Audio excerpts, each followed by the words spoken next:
പിന്നെ ജയിച്ച വിടണ്ടേ വാ തുറന്ന്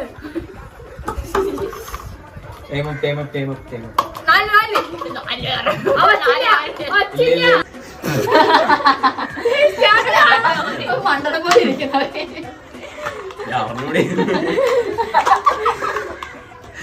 ഞാൻ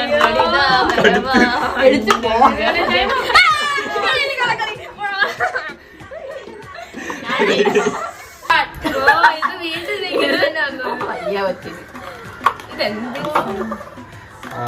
ഇതാണെന്ന് തോന്നുന്നു. കോളേജിൽ പോയി ഇതാ പണി. കോളേജിൽ പോയാണെങ്കിൽ ഇതാണ് പണി കേട്ടോ. ക്ലാസ് എടുക്കുന്നതന്നെ എനിക്ക് പണി. പറ്റും ചെയ്യുമ്പോൾ ഇല്ല പറ്റും ഞാനാണ്